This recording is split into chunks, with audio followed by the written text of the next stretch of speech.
Hello, 7th graders. Please make sure that you have your 2 on page 49 out and your correcting pen so that you're ready to make your notations of corrections or yay, I got it right, so that you can look back at it for when you are doing the formative. Okay, for the first section, it said to write an integer for each situation, identify its opposite, and I believe you did not need to describe its meaning. So for number 1, you would have copied down on your line paper number 1. And we have a bank withdrawal of $500. Withdrawal meaning you took it out of the bank, so you are minus that $500 in your bank account. It's no longer there. The opposite would be positive 500. Ooh, I think I'm happier with that. Yep, for number 2, we have 2 written down. A gain means you got something, so you have a positive 4, and its opposite would be negative 4. In the next section, it says write 2 inequalities using the number pairs. And we're going to use the less than and greater than symbols. Now, in the past, lots of people would copy down on their paper and they would put 2, I'm going to put a little thing there separating, 2 and then the negative 5. But then they would forget to do the other one, which is 5 and negative 2. So if you didn't do that, go ahead and please do the second on your paper now, following those notes that we gave you. Remember to use your notes. Everything we do is always in your notes. Okay, so 2 is greater than negative 5, and I'm even going to box these in so I can find them easier. Negative 5 is less than 2. For number 4, negative 4 and negative 8. My second inequality is negative 8, negative 4. So I can say that negative 4 is greater than negative 8. Sometimes it's hard to think about it when it's both negative numbers, but we always want to remember what's closer to 0. That's the bigger number. So then negative 8 is less than negative 4. Put in your answer for number 5 while I'm scrolling here. Okay, number 5. I've got negative 1 and its opposite of 1.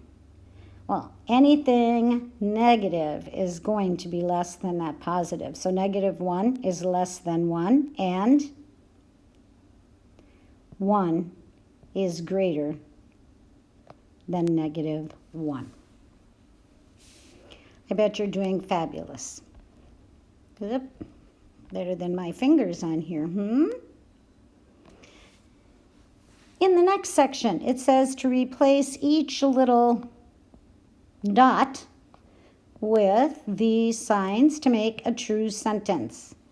So on your paper, you would have been copying down 6, negative 9, and 16. Whoops, negative 16. Yep, you're right. Negative 9 is greater than negative 16. For number 7, we've got 2 opposites again, negative 7 and 7. So we always know that that negative number is going to be less than 7. And for number 8, negative 6, 0. Yep, negative 6 is less than 0. 0 is neither positive nor negative. It's a placeholder.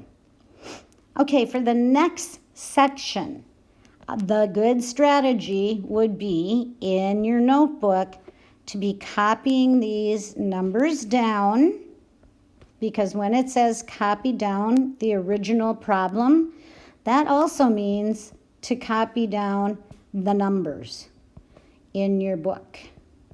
I mean, when it's big word problems, you're not going to be copying down a bunch of those word problems, but we're going to be copying down the original numbers. So the next important thing to remember is we want these in order from least to greatest. Ooh, so many people forget that step in the directions here. So the least is going to be the, biggest negative number, 80. So I'm going to start my answer with negative 80. What's your next biggest or largest negative number? Negative 48. Whoop, got to cross it off so I know I've used those. Always a good strategy. Negative 45. Negative 39. The next one, negative 34. Better cross it off. Where'd it go? Negative 27. Negative 23. Negative 2. What's left?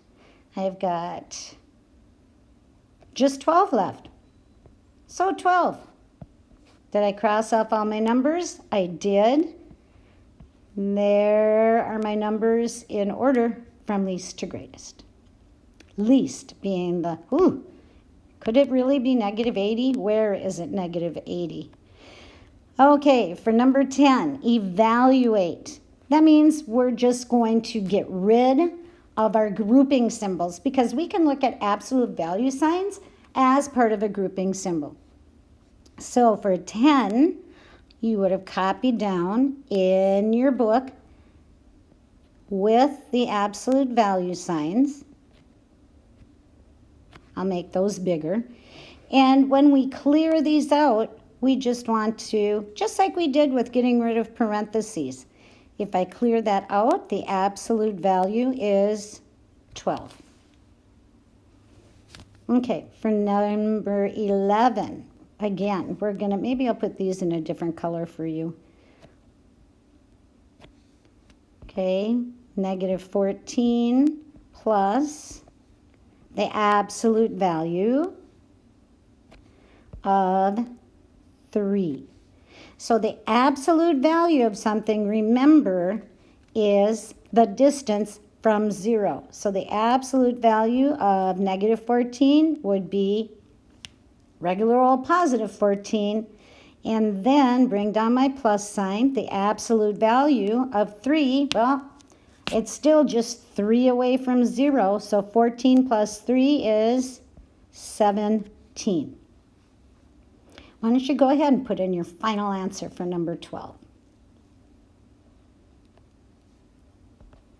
Okay, so let me try to put these, well, first of all, I better put in my, I don't know what's going on with my pen here, 12.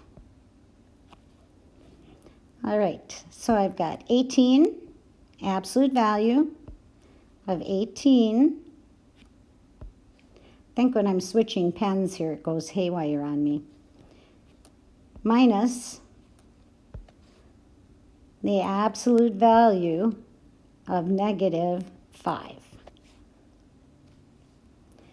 All right, so the absolute value of 18, bring down my minus sign, and the absolute value of negative 5 is 5. For an answer of 18 minus 5, 13.